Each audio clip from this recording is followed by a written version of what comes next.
Postcards from the Bottom, Whatever Happened to Jessica Lee Smith. I decided I'm not going to play music because it's too confusing for you guys and for me with everything. I know I didn't complete any of my points yesterday about the Annie jacket. The point was, long story short, my father used to say, tell me the end of the story first, Jessica. So I'll tell you the end of the story. When I got back from Annie, I didn't want to wear my Annie jacket to school the first day, of course, because everybody would think I thought that was so great. I was like, why would I wear that? I was just a regular person. I wasn't going to the stage that day. I wasn't going to the theater. So my father made me wear it specifically because of the fact that I was worried about that. Like, he was really a pain in the ass in that way. And a lot of people will agree with him and a lot of people won't. I understand that was a great point he was making. But that was a terrible day. It was fucking terrible because I had to go back in 8th grade. Can you imagine? So, and all the mean girls who wanted to be mean anyway. And I'm like this, like, I'm not like that at all. And suddenly I'm wearing this thing with like big and bolder letters. Oh, look at me. It was stupid as hell. So, but he was a pain in the ass. So that was my point about that, yesterday. I came to the mountain here because it might get good reception here, better reception. And it's raining, as you can see. It's very dark and dreary. So, I'll start telling you some stories about, about show business. I'll start today just by telling you a couple of things, a couple of stories, which there are so many, so as we go along or whatever, if anyone's interested, I'll tag them. So if you guys look at my tags, you can usually see topics, it really sucks that I do it in such a disorganized way because nobody could just like throw a part out and just edit it. But I can do that. I try to save the videos now so that way I could throw them into maybe iMovie or something and cut off all the blah, blah circles. I don't know what's wrong with me. That's my ADD, I guess, and just talking. I get very distracted and I go on to different things. And I apologize because it's confusing and you never hear the end of anything. The other thing I never, ever discussed, which I've made reference to so many times, was what my mother did to me what she accused me of at the very end. And when you hear something like that, you're thinking anything. You could be thinking, oh my God, what did she accuse her of? She she hijacked the place or she whatever, or who knows. So, and I know that the possibilities are endless. The answer is she accused me that night of not letting her into her own apartment when she came back from dinner, which is not true. That was a lie. And she lied to the police about it. But the fact that it wasn't that it was, you might say to yourself, oh, that's not a big deal. Number one, you don't call the police and waste their time with something like that. Number two, it's a felony to create a false police report. And there was stuff going on that I couldn't make anyone understand about the stuff she was doing. And it seemed like I was getting more and more hysterical because I was being gaslighted. Which was always the case. And at the very end, my brother and my mother, and I love them and everything, but, I'm not saying anything bad, but the behavior was not exemplary. Let's put it that way. It was a shocking in so many ways. And it was what that led to. They knew I would be afraid. I had anxiety. I had all kinds of, fears. And, which made it hard for me to, I don't know.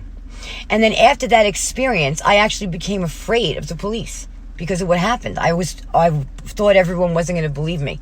And I never even complained to anybody. I was one of those abused people that never told anybody. Like, I was stupid in a lot of situations, like,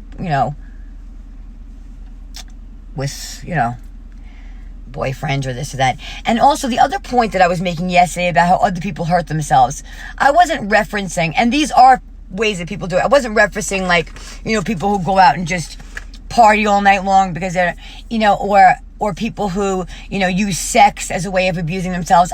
It wasn't anything like that. It was, where you're making little, like you're pinching yourself, you're making little cuts in yourself on your arm or whatever. And not to, people do that and you find out, self-mutilating or self-harming, is something that, people can, unconsciously develop when they're going through a very painful time and they don't even realize they're doing it because of that thing. But what they're subconsciously doing is trying to cause themselves more pain than they're in to try and distract themselves from the pain.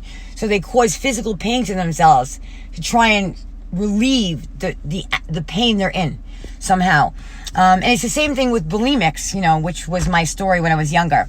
And it hasn't been for so many years that I've even been near an eating disorder. Thank God. Thank you, Jesus, that was cured. Most people have it for lifetimes. And I just did such extensive research on eating disorders. I was a psychology major. I went to American University, and I went to, in D.C., and I loved Washington, D.C. It was one of the most beautiful places I've ever been, really. Not the bad area, some criminally activity area, but just where I lived near American University, which was on the borderline of Maryland as well, was absolutely beautiful. It really was, because the senators lived there and everything, so it wasn't like a party town. But when you went down the block to Georgetown, that was a very happening place. Everybody liked that. The social people liked it. I was always looking for the place on the side that nobody knew about. But American University was beautiful, and I went to NYU, these were great experiences. But I forget my point. But I just, this has all been very much of a learning experience, and all the experiences that I did go through, that I was doing, at the time, I learned about that eating disorders. Like I was saying, when someone develops an eating disorder, which is what happened to me when I was 10, when I was in California, I was living with when I went out there, and I was living with that English woman. As I told you guys, my father, after Annie ended, I used to get these terrible headaches in Annie. I ended up having to break my contract because the head pains were so excruciating. I could take, I wasn't a complainer as a child. I was so loving, and I was very, I just was very obliviously hopeful, I guess. And, or I don't know, I was always a kind person. I was never mean, and cared about people's feelings. But when I was in California, I was there for a long time, and I guess I was getting sicker. That's when it started. Now that I'm talking about it, it just connected to me that it started there too. I thought it started at my brother's party when my father was talking about something, meaning about it was an emotional thing, and suddenly I remember looking down at my stomach and saying, and just touching it and realizing it was sticking out, and and you see the mechanisms of the eating disorder when you think of that. When my father was discussing those things, and suddenly I'm thinking about my stomach, the size of my stomach, and that was the day it started. And when I was in California, I remember, there were certain things I was afraid of becoming a woman. I was afraid of men looking at me like I was a sexual object at the time. I didn't understand myself. I wasn't in my own power yet. There was still all types of shame attached to sexuality because I was abused in that way too. Not, just very, and by a very trusted person that I love to death. Still, I love him. And it wasn't meant that way by him. And I didn't really have a voice to say no, and it wasn't all the way type of thing, or not to get too into TMI, but it was always while I was sleeping that I would wake up and there were things happening to me. And I loved him, so I didn't want to hurt his feelings or make him feel embarrassed. This is what I was thinking about. This is what we think about when we're being sexually abused. It's so shameful in that moment, that, you're shocked.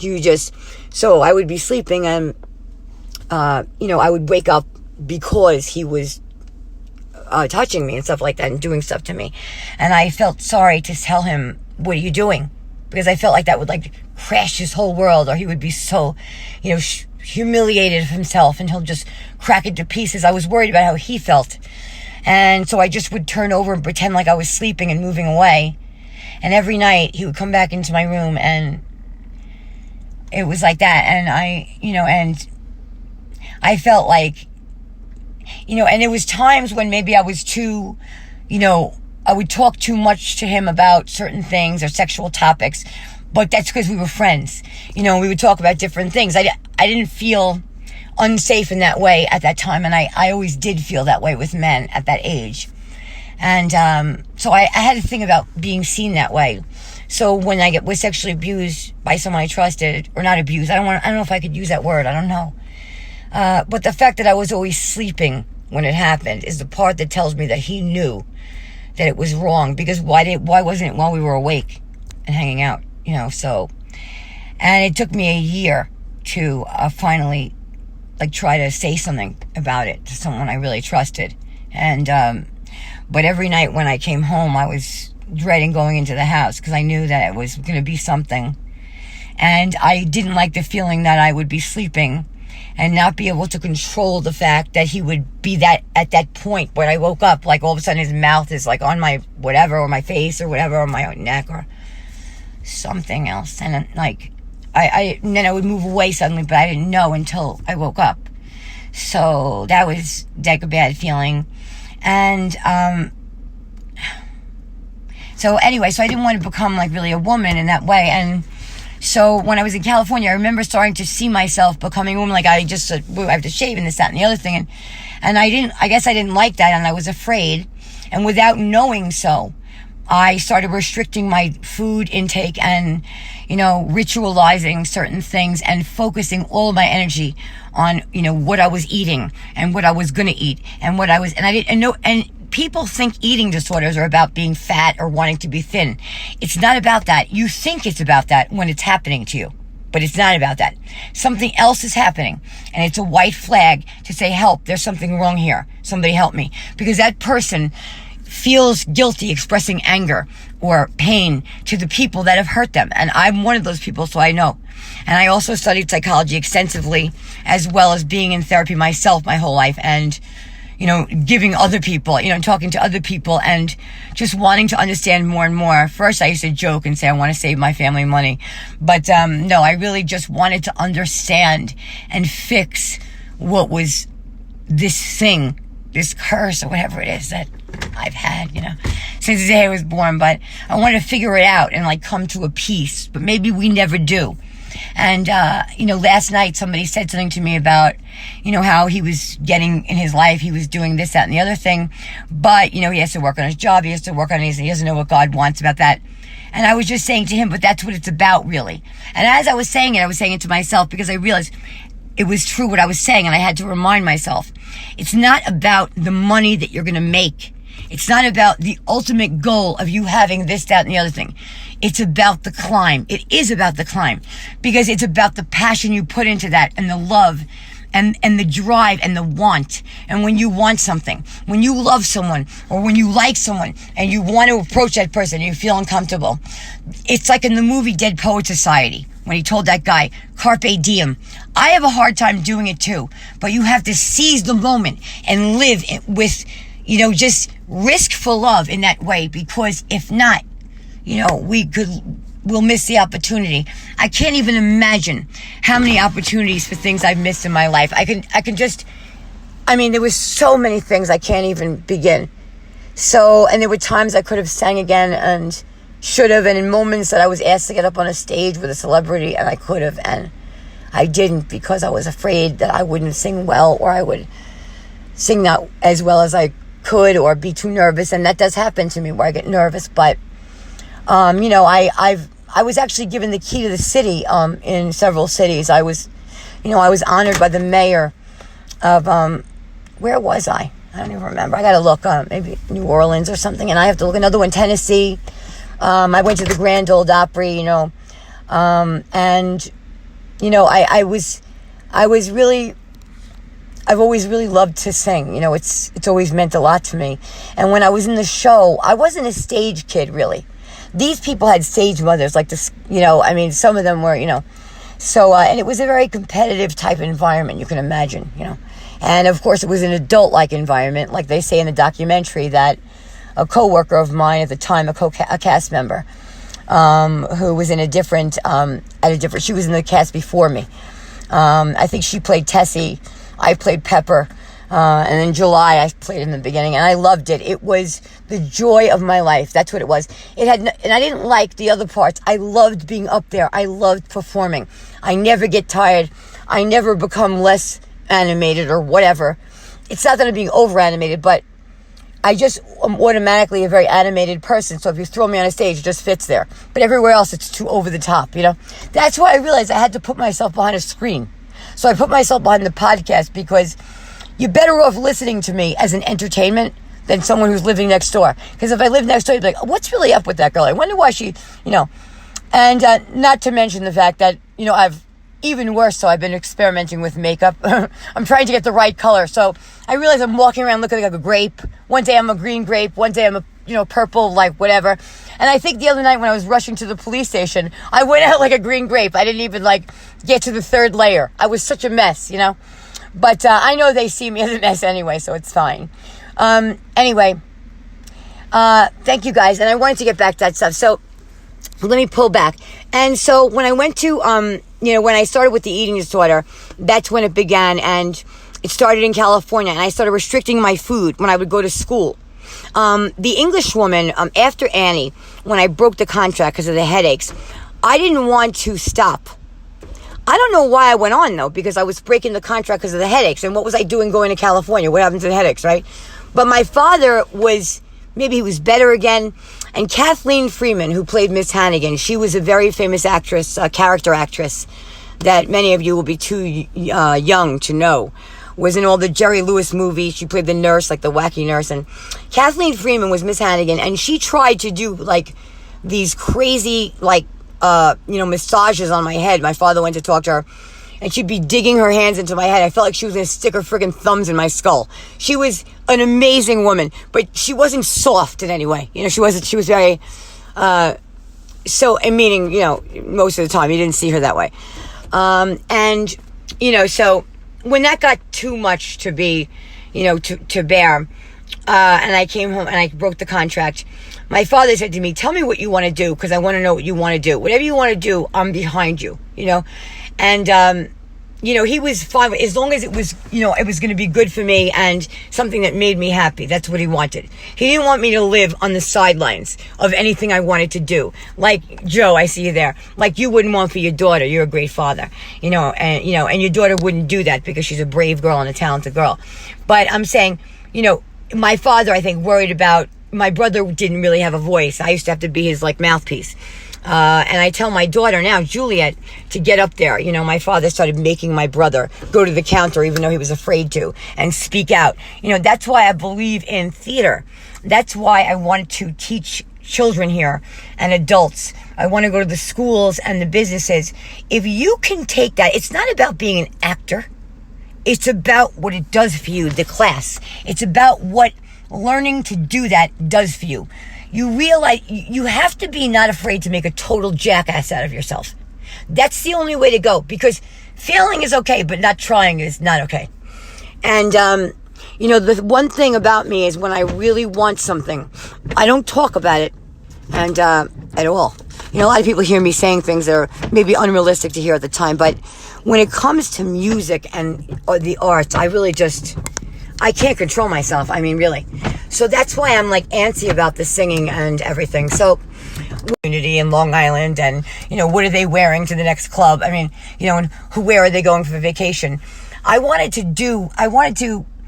didn't need to be famous. I wanted to be singing and acting. I wanted to be like, I wanted to be in a world where I fit, you know, where it clicked for me, where I wasn't some weirdo, where I was everywhere else, where I am everywhere.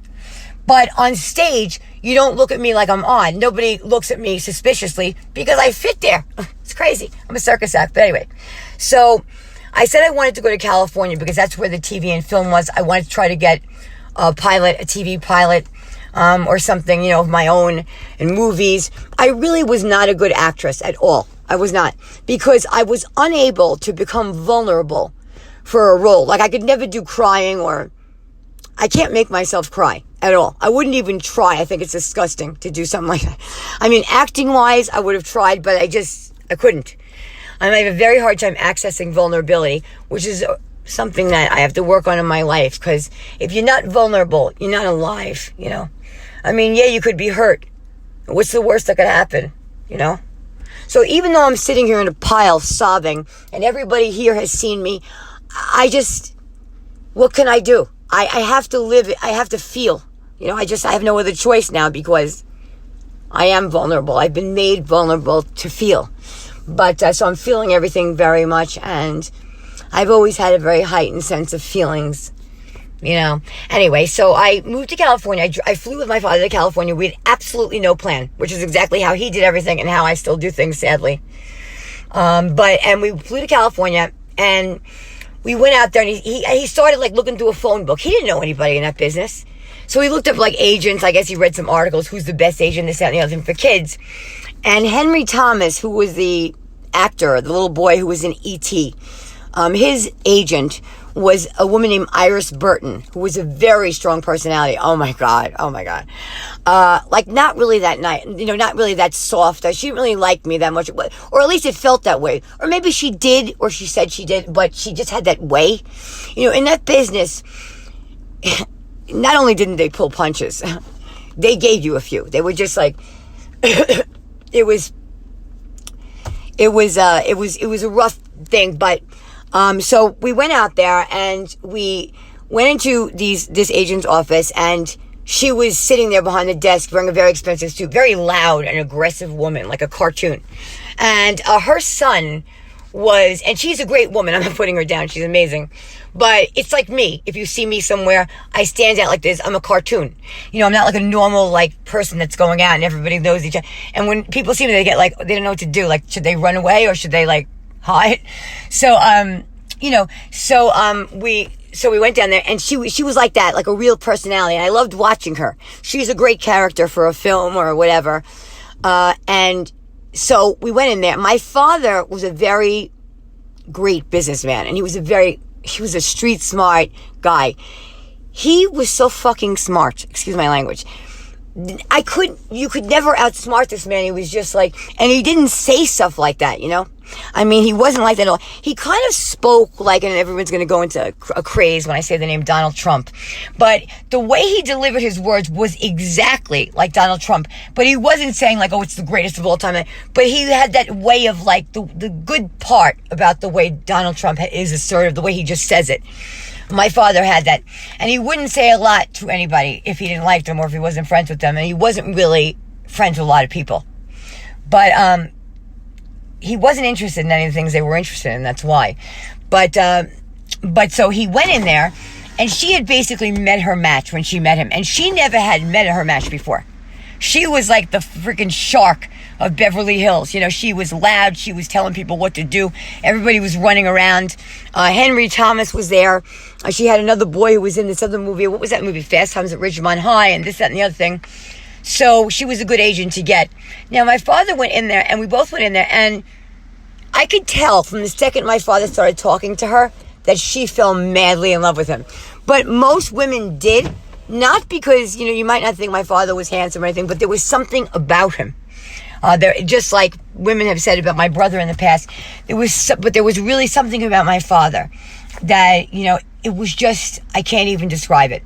And so he went in there, and I guess and she was taken with him right away, you could tell. And she started like almost like flirting with my father. I'm like, oh my God. So anyway, so she says, okay, so I get up there, she says, have the girls sing or whatever. She didn't give two shits about my singing. She probably could care less. She probably said to herself, if she carries a tune, that's fine. I'll just throw in the back and never send her on anything because I want to be with this guy. So anyway, they started like, talking, and they became friends, and I sang for her a couple of songs, and then I did some scenes and some commercial scenes and this, that, and the other thing. And my father wrote the funny commercials. It was funny. She signed me, and, to this day, I mean, I think she signed me because of my father. Chances are she did. Again, my acting was not that great. I was very, those kids get on TV and they're like overly cheerful. They're like annoying. You don't want to see them for too long. Like the character from Annie, like those characters. It was like I was perpetually that girl. And so anyway, she signed me. And we had to get a manager also, because agents you freelance between. And anybody who takes any type of, coaching from me in that way, or comes to me for, consult with, what to do or strategizing for their child or for themselves in that business, in anything. It's all really the same thing. And there are people in that business that they're really, as they're sharks. So we had to go to the manager because the manager would be personalized specifically to the talent, and the agents you would freelance between. You didn't have to sign with an agent. They'd like you to, and they'd like to take all your money. But if you went to different agents, you'd go on more calls. Calls as an audition, or what they call a go-see or whatever. There was a whole lifestyle, and people get into that. They move there whenever they do whatever they have to do. They'll do anything to make enough money to take an acting class or to go out so they could just go and audition. They just want a chance to perform. And, as they say, as long as you're working in the business, then you're good, because you have a certain expiration date. If you don't have the real deal talent, you're out. Like, it's just a matter of time. I mean, once you're 26, you're pretty much too old for the job. I mean, everybody's, some old man is going to tell you too old. And, it's just really fucked up. And being there, it's hard because for someone like me, I'm not going to be noticed for my picture, because I'm just some, whatever. I mean, there are girls there that are, magnificent.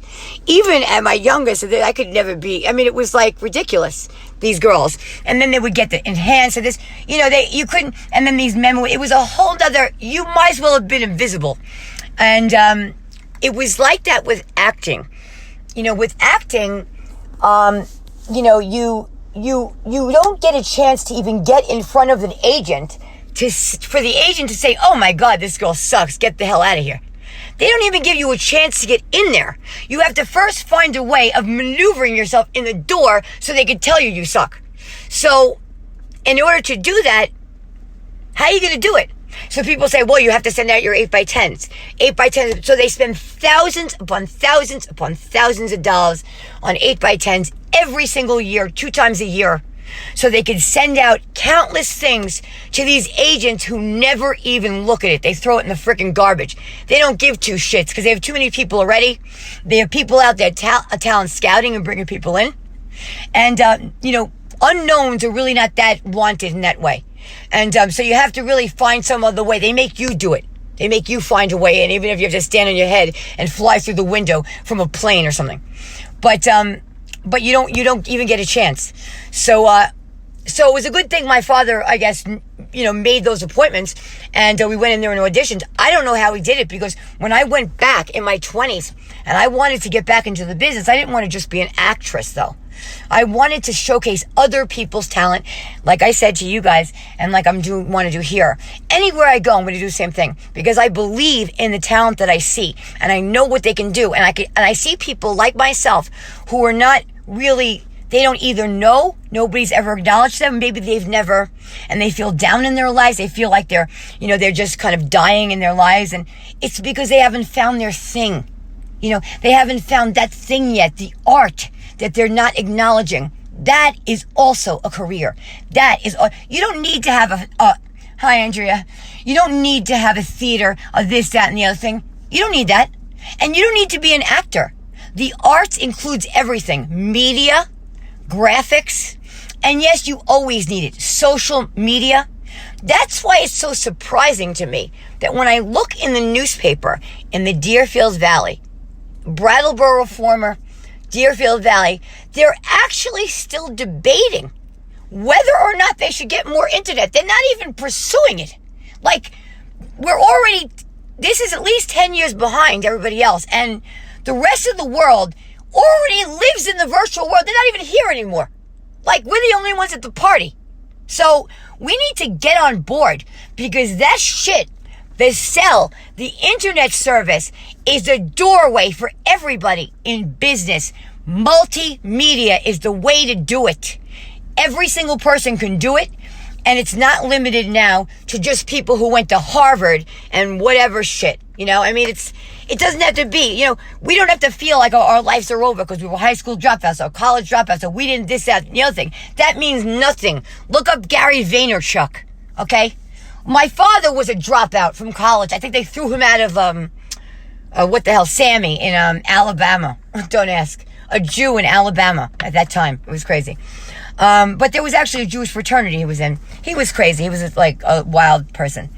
So we went out there. So my father, we met the agents, this, that, and the other thing. Got the manager, got the agent. The manager's name was Milton Suchin. He had a place called like CPS or something, or C, whatever. And now I think he's with Creative Arts, which is the biggest one there. I don't know. Or maybe he still has his own. And what happened was, we had no plan. This is exactly what my father did. We walk outside of the office after signing with the guy, and this pretty girl sitting at the desk. So, of course, he has to approach her and start talking. As always, he loved women. And he said, "Thank you, Andrea, I won't." And he said to her, he starts talking to her. And she said, "Hey, I heard that, so you want her to live here? How are you going to do that?" And he said, "Well, I'm not sure yet. I want to see what are the different options. If I could maybe find someone here that I could hire to maybe live with her, I'll get them an apartment or something." And she said to him, "Listen, my mother, Pamela Jameson, she's a very trusted woman. She's from England, in the community here, in the entertainment and everything, by, very well-known families. Walter Matthau, Jack Lemmon, all the Don Rickles and all those guys from the Friars Club and everything, Red Buttons, these guys used Pamela to watch their kids, or if they were away, doing shoots or anything and filming, Pamela came in, she was at the house, and she was such a loving person. It was like having a mother. And I almost said a real mother, because that's really what I mean. Having Pamela, was like having a real mother, because she had that like motherly stuff you read about, like on, in books, and you see in, movies and stuff. They're very like, nurturing and like huggy and all that. Well, she was just very like, comforting. I don't know, like totally like that fairy tale mother. And so all those kids loved her. And the one she had the biggest bond with was Adam Button's, Red Button's son, Red and Alicia Button's son. And their daughter Amy's amazing. I love Amy. She's on my Facebook. So is Adam. He's incredible. He's a very smart, he's really a very interesting character himself. And I got a chance to see a lot of things through them. I got a chance to meet some great people and go to the Friars Club and see Milton Berle and everybody performing, live. I loved those guys, and it was great. So we met her, and she said to me, "Well, maybe I can speak to my mother about, my father said, well, get your mother on the phone. I'll give her such and such. I'll pay this, that, and the other thing, and anything that my daughter costs. And she can, as her job, drive my daughter. My daughter can live with her, and she could drive my daughter to school and on auditions." So she was like, "Okay, I'll call my mom." The next morning, we met the woman for the first time, Pamela Jameson. Beautiful red-haired woman, bright red hair like Lucy, with this heavy-duty English accent, living in North Hollywood in an apartment that was like not in the best area. But she was very proper, and she had this, of course, she had a little bird, and being she was English, I of course named him Ducky. So, and she made the most delicious like dumplings. Of course, I can think about food now. Anyway, so, and then like 2 days later, my father left, and I was hysterical, because it was more the idea that I was worried about him, but he didn't want, it really bothered him. It made him upset when I made decisions based on that. He wanted me to be able to pursue that, and he didn't want to think he was hurting me in some way by being sick, with his sickness. And when I did get anorexia, at first, because it developed into other eating disorders, but it was the first anorexia, I didn't even know what was happening to me. It was when I was living with Pammy, and I started restricting my food, and my father was getting sicker in New York. And they came to my mother never, I think she came, I'm trying to think. I don't know if my mother ever came to California, but maybe she did the first time. But my father came several times, but he was in New York, and he didn't have that long to live. I mean, from what they were saying to me, my mom, my father and everything. So I feel like I was saying yesterday, it didn't come out right, that I maybe lost time with him because of what I was doing, and being that I treasured that so much with him, why didn't I realize I was doing that? I was losing that still. But still, it's just the idea of missing him and wanting to know him as an adult, to talk to him as an adult. I would understand him in a different way. And so that first night I was crying hysterically, because I was missing him, I guess, and afraid, I guess. And I started developing the eating disorder, but it really wasn't like noticeable until I got back to New York. And my father got really sick, and I got a call, and he didn't have that long, and I had to fly home. And a lot of things in California, I'll tell you more stories about that. I'll go on from there, but just, to give you a synopsis, after, I went on a lot of auditions and stuff. I did TV shows and, radio. I've been doing commercials and radio since I'm like 6 years old. I think I got my first commercial was a Burger King commercial that I got, a national commercial in New York City, when I was 6. And after that, I did a lot of commercials and a lot of voiceovers, because there really wasn't a lot of film work in New York to even pursue. Not that I was a great actress, like I said, but there was, it was funny. So it was funny how it turned out in a lot of those things. And Lucy, I got the part of Lucy as the voice of Lucy in the Peanuts cartoons, which I love the Peanuts. My father was so excited by that. Oh my God, he had all these shirts made when I got the part. Like, he was beyond proud that, it was like he got these shirts made with Lucy on it, and they said Jessie Lee Smith as Lucy or whatever. He was so funny like that. He was like a walking billboard for me. He was just so proud. And, he used to tell me a story that someone in his family, one of my relatives, which I'd love to know about now, because it's like, I don't know anything about that woman. Maybe she had a story too, like everybody else, and just like one day nobody will know about me, and they'll say, one of our ancestors was in a show once, was in a Broadway show, and then she was on TV and she was Lucy, and it's like 100 years ago. I mean, you want to know more about the person's story, but anyway, I'll tell you guys more. We'll get back to that stuff, and I'll tell you more stories about my time there, but basically it ended because I got the call, and I went home, and it was pretty fast from there. I mean, and that's when I entered high school in Great Neck North in Long Island on the Gold Coast. I wasn't part of the Gold Coast, but I was, would I say outsiders of the Gold Coast. That's another script that we're all working on. My friend Mark also, about the people that didn't have money in those towns, because you always see people telling the stories like, the rich kids and the rich kids and the rich kids. What's interesting to me are the kids that didn't have the kids, and how they were treated and how they felt and what was going on. Those are the interesting stories, the real stories. In California, the expiration date thing, the only thing they're doing in California by doing that is cheating themselves, because they can make a shitload of money. They don't think they can on older people, or people that are that they don't think their casting is good, or they should be this type. If they got over that shit, they'd make a lot more money. If they just knew how to do it right. It's their fault, not the fault of the old people, or the people that are too old for, young roles or whatever. Women are ignored in that. The older women, Jessica Lange, those women they're not being used right. They're not being used enough. Those are some of the best people out there. I would love to see something with some decent I can't even go to the movies anymore. Everything sucks. The TV shows, it's rare that you could see something decent at this point. And anyway, I went back to that life in Great Neck, and it was not too long after that he died, because he died in 8th grade, and I was going into 8th grade. And everything changed from there. And I didn't go back, but right before I left, like I said, I'll tell you the other stories later, but right before I left, I got a role as the host on my own show.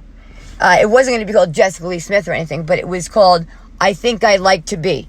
And it was kind of like, you remember that years ago there was that very annoying girl on TV, and she used to go, wait, hold on, I'm choking, hold on. She used to go, hi, I'm Audra Lee. See you next time on Kids Beat. Remember that?